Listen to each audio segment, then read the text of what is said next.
3 Points of Articulation podcast. And welcome to the 3 Points of Articulation predictions for NXT Takeover in your house, from my house, from my 2-bedroom flat in Cornwall, all the way up to Adam's house. How are you doing? I am doing good. Chin chin. Chin chin indeed. And all the way up to Lord Stephen Regal up there. Johnny, how you doing? I'm doing fantastic. Thank you, Jamie. Oh, lovely stuff. You've both gone for NXT themed t-shirts / tank tops today. I have not, so I feel that I didn't get the memo. But yes, we got our predictions, which we started for WrestleMania Backlash. So far, the scores on the doors are me and Johnny both for 13 out in front, and Adam 2 behind on 11. So we'll run this all the way through to SummerSlam, where we'll have crowned a grand champion for this time round, and then we'll start all over again. And the winner gets a lovely elite of their choosing, or a figure of their choosing. So NXT Takeover, boys, have you been hyped for this event? Have you been watching any of the build-up? Johnny, we come to you. No, haven't watched a weekly NXT episode since I think it was Halloween Havoc. Then I decided never to watch it ever again. So I'll watch the takeovers, and read the results, but that's as far as my NXT knowledge goes. Yeah, it's a lot of reading knowledge for me as well. NXT is getting pretty unwatchable at the moment, and if we look at the takeover lineup, it's very uninspiring. With NXT, I always take it with a pinch of salt. I think you can definitely spot who the stars are going to be, which I'll point out during this video as to who I think they've got their eye on for it. So let's get cracking then, boys, shall we? Start with the 6-man tag, Bronson Reed and MSK, Wesley and Nash Carter, defending the North American title and the tag team titles in a winner-take-all 6-man tag match against Legado del Fantasma. And let's run through the members, because my Spanish isn't that good. Santos Escobar, former Cruiserweight champion, of course, Joaquin Wilde, formerly of TNA, and Raul Mendoza. Johnny, let's go to you first. Build up for this is Bronson Reed had a bit of a stare down with Santos Escobar. MSK beat Legado del Fantasma. That's been about it. What's your predictions? Yeah, it does sound very thrown together last minute. My prediction is that because it's been thrown together last minute and because the champions have only really just won their belts, they will retain. So I'll go for a win for MSK and Bronson Reed. It's a difficult one, this, because on the face of it, it goes exactly like you just said. It's been thrown together. It's your typical, let's get a match in there to give the champs a bit of a boost. Maybe you can imagine a Legado del Fantasma going to SmackDown soon. Escobar has got all it takes right now to be on the main roster. SmackDown has about 26 wrestlers, I think, at the moment, so it makes sense for somebody to go soon. But a couple of cogs in the works. Wesley is injured. I think he's got a broken hand or a fractured hand. And surely it made more sense to have Escobar Kushida in this match because of how it's been going more than anything. So there's a couple of cogs in the works, but I'm still going to go champs to retain. Yeah, Kushida's a good point, and I think he's going to have some form of foul play involvement in the match because he's not booked, and he's been booked relatively strong up until this point. But I agree. I think Legado del Fantasma, they wouldn't look out of place on the main roster. I think they're missing some sort of Mexican stars on the main roster at the moment since they've let a few go. They could certainly do with it. Bronson Reed and the boys for me. Johnny, we're shaking your head. I don't know. If you look on SmackDown, you've got the Mysterios, although technically American or half Mexican American or whatever, and you got you got Humberto Carrillo and Angel Garza, and Metalik, and they're gone soon. Yeah, they're gone soon. I think so Bronson Reed and the must-see kids, who I think eventually will drop it to grizzled young veterans. Next up, we have Raquel Gonzalez versus Ember Moon. for the NXT Women's title. This was put together when Ember Moon and Shotzi Blackheart beat Raquel Gonzalez and Dakota Kai, pinning Gonzalez. They then beat up Shotzi Blackheart in front of Ember Moon. She demanded the match. She said yes. And here we are. Adam, let's go to you first. Again, same as the last match, you can kind of almost look at this as filler in a way. I do think it could go one or two ways. Either Raquel Gonzalez is going to look absolutely dominating and just beat Ember Moon, because Moon just needs a role at the moment with Shotzi Blackheart being injured, or could start building up the Dakota Kai Raquel Gonzalez split feud, maybe, where it ends up in a DQ in favor of Ember Moon. The more likely of those two is the demolition, so Raquel Gonzalez. Yes, I will concur with that one. There's not much to be said. I think it's another one that's been almost thrown together in a way. I think maybe if Shotzi was involved, it might have done a daft tag match with that instead of an NXT women's title match. But yeah, I don't know. I'm just guessing here. I've never been a fan of Ember Moon. I think she's a bit overrated. And Raquel Gonzalez takes this. One thing about Ember Moon is they always seem to mention every time she's on TV how she was trained by Booker T.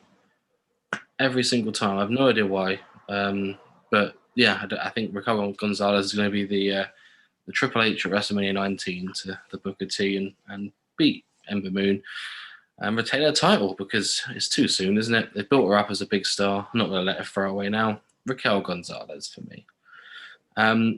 Next up, we have Cameron Grimes versus LA Knight. This is for the $1 Million Championship. Announced this week on NXT that it will be a ladder match for the belt, which would be another ladder match. Two in a row? 2 takeovers in a row? That's a ladder match. And obviously, $1 Million Man will become the manager of whoever is the winner. Johnny, let's go to you first on this one. Who are you going for and why? It sounds to me that Shawn Michaels is teaching these guys all how to do ladder matches. So we have to get one every takeover. This is a funny one because like logic suggests that Cameron Grimes gets this belt and used as a good prop to propel his character. Or is that too obvious? There's something to be said for LA Knight winning it, only just to go against what the obvious is. So I'm actually going to go for that. I'm going to say LA Knight. Yeah, I mean, I had in my head, this could go anyway, to be honest, could go 50-50. It don't really matter either way. As long as both performers perform well, then this will look good for both of them. The $1 Million belt put in the situation, not the NXT $1 Million belt, $1 Million Man's $1 Million belt, just to make sure it's not a proper title. But yeah, I view it as the bad guy getting it, holding on to it for a while, and almost a Virgil scenario where the good, smaller at the moment type of wrestler wins it eventually. So LA Knight to win. So I'm not entirely sure who the heel is. Yeah, I thought LA Knight was the case in this one. But I agree. I think both people are sort of chasing that elusive pot of gold. I have no idea who's going to win this match. There's only one thing for it, really, chaps, isn't there? I think we're going to have a leprechaun race to decide the winner. Is it going to work this time? Fingers crossed. And let's see who my pick's going to be. Go. LA Knight's in front. Oh, he's going to take that. Oh, Cameron Grimes. Oh. There you go. And there we are. And there we are, boys. And there we go. Just to clarify there, Cameron Grimes is going to be a face. You can guarantee it. His character is fully set up for a face run. So he will become a face. Even if he's not a face right now, he will become a face and win it in the future. You don't say. I don't know. I just gathered Grimes is the heel and Knight was the face. So I don't know. I don't watch it. I think they're both tweeners, but either way, fate has picked Cameron Grimes for me.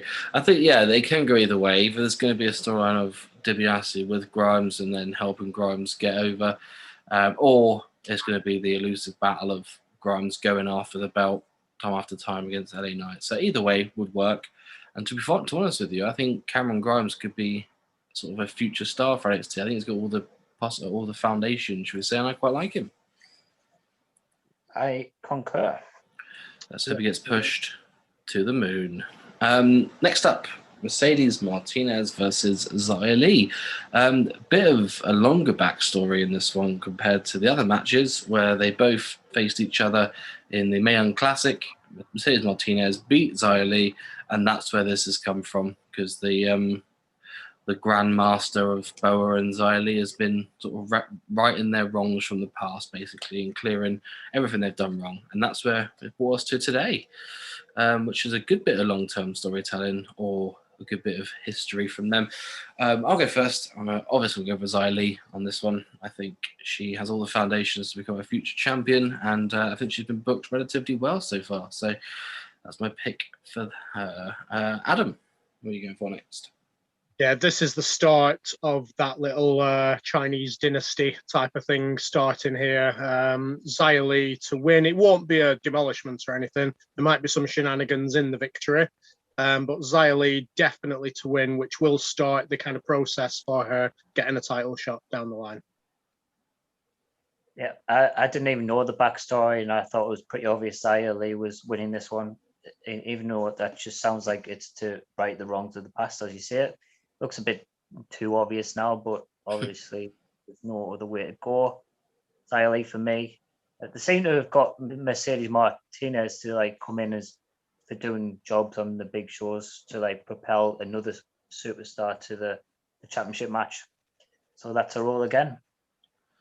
Yeah, I think originally when I first saw Raquel Gonzalez, I thought that was going to be her job, where she would be used as like a big, tall woman that would a glamazon, so to speak, who would then get over the smaller people. But I think they've seen star potential in her and gone the opposite way, and they've brought Mercedes down back from the main roster to fill in that void. We think anyway. Right, so next up, the Fatal 5-Way main event for the NXT Championship. It's Karrion Kross, Kyle O'Reilly, Adam Cole, Johnny Gargano, and Pete Dunne. So essentially the top 5 guys in NXT at the moment. Back storyline to this was that it's a triple threat match to see number 1 contender would be Adam Cole come in, beat everyone up, caused a no contest for some reason, even though there's no DQs in triple threat. And here we are, a Fatal 5-Way, because why not reward someone for that behaviour? Johnny, let's go to you first. Who is your pick and why? This could be an excuse to, or rather an out to get the belt off Karrion Kross. With it being for the people in the match, I assume it's the first pinfall wins. So, there's a very good chance anyone could get that first pin. However, I couldn't decide between either 4, so I'm just going to have to go with the obvious pick of Karrion Kross to retain. For me, the match is set up to enhance other rivalries while keeping Karrion Kross looking strong. Karrion Kross to retain, then the Demon Finn Balor to come out afterwards. And I know, as I said to you guys before, obviously a lot of the NXT people are in the Performance Center looking at call-ups soon. So I think after this event, we're going to get a big cluster of call-ups, including Gargano and either Cole or O'Reilly. I agree in the sense that this is being used to enhance different feuds. Cole versus O'Reilly is probably going to take you all the way through the summer. And Gargano versus Pete Dunne, yes, please. So Karrion Kross for me, by no shenanigans, is just going to destroy Gargano, I think, after the... Like, if I was to choose either Karrion Kross or someone else to win, I would go with someone else. But I just couldn't pick from the other 4, so it's just a safer bet, really, to pick the champ. Yeah, I completely get what you mean. Usually, if you've got a really strong dominant champion that you don't want to make look weak, he loses it in this kind of match. But I just can't see it this early into the run. Same with Lashley at the Elimination Chamber, where they booked Matt Riddle and, was going to be Keith Lee, but ended up being John Morrison. So then Lashley didn't take the pin. That's the whole point of a multi-man match a lot of the time, isn't it? It's very attitude error of them. So obviously you guys don't watch NXT weekly, which just a quick one for you guys. Feel free to no comment. But is there anything about the show that you just don't? Is there nothing that's gripping you? Is there anything that will get you back to watching weekly for these? Adam, start with you. I think for me, at the moment, we're seeing a lot of new faces, which I like, don't get me wrong, but I just can't connect enough because, like, it's usually about 4 matches, and like 2 of those matches will have relatively new faces in, and it just won't be enough for me to connect with the storylines and with every way that it's going. So yeah, I don't know. It's just not resonating with me. Okay, for me, I think the main reason is 2 hours. If it was 1 hour, I'd give it a watch. No doubt about it. It's easy to watch a 1 hour show, and it was quite fun back then when they were doing it. Otherwise, I kind of think the opposite of Adam, because we still got all the old NXT stars like Gargano and Ciampa and Cole and all the undisputed lot still in NXT, where in times past there was quite a quicker turnover of guys, so there was always fresh people coming in and the others leaving to the main roster. So it's a bit different to how it used to be, and maybe that's the reason why I've found it a bit stale now. Yeah, I get that. In the era of like Sami Zayn, Samoa Joe, Kevin Owens, they were quick. As soon as you saw the potential, they were straight out. But I do think there's people that want to stay in NXT now, your Ciampas and your Garganos. So I think it's a different kettle of fish. Well, screw what they want. There's a job to do. I think for me, I know we cover it quite a lot on the Fantasy Wrestling League, but it's the fact that they don't wrestle every week, which is the biggest hindrance for me. You'd have Finn Balor as champion, Finn Balor would wrestle, and then you wouldn't wrestle again for 4 weeks. There's no reason to tune in if you're a Finn Balor fan. And they advertise it so heavily, you know full well when the Finn Balor match is going to come. You could skip straight to that match if you're a big fan of his. I think there's no surprises in there anymore, is there? And I think that's the thing that majority, the whole of wrestling's missing nowadays. It's just there's no. Back in the Attitude Era, it would start off a promo and then a match would happen from that to make the main event. It doesn't happen anymore. There's no surprises. It's just. I think it's kind of got to be like that, though. I mean, you look at the numbers. SmackDown we just spoke about having 26. Raw has 30 odd, I think, and then NXT's got about 70, I believe.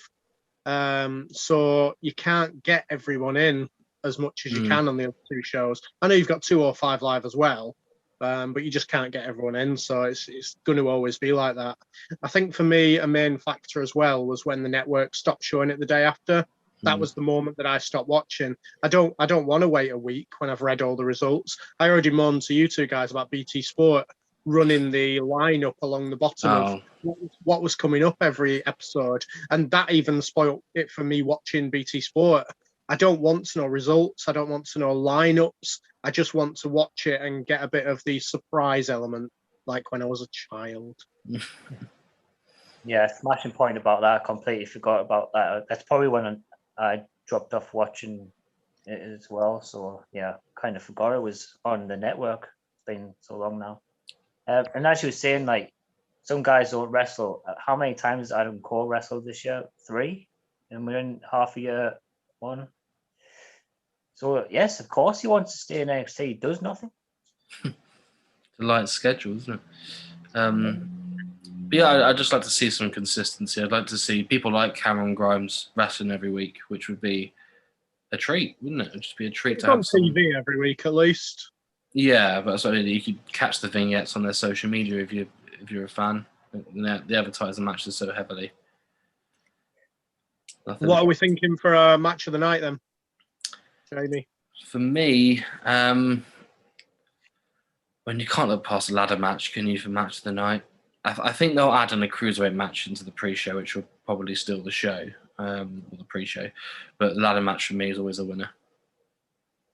I think there'll be the 6-man tag. It's it's first match on. Now, by the time the main event comes on, I'll be burnt out. So that'll probably be my favorite. I imagine it opens the show. Yeah, the 6-man tag is going to be probably the best wrestling-wise. Theme-wise, I think I'm looking forward to Xia Li Martinez. I want to see how they go with the Chinese stable. So this could be the start of the theatrics. And it was Mei Ying is the ruler of the Chinese stable. Yeah, and Boa, who's actually a very good wrestler, never gets to wrestle, does Boa?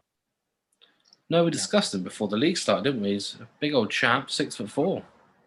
Provisionally in my fantasy wrestling team before a little transfer shake-up before it started. Bronson Reaver's in mine. Lovely boys. Right, so that is our predictions in the bag. We will have a look and see what the scores are like for the next one, because we'll be back next week, because it's Hell in a Cell next week, isn't it? So, perfect. We'll see you guys later. Adam, thanks for your time. See you later, start. Jonathan, shock the system. Bye.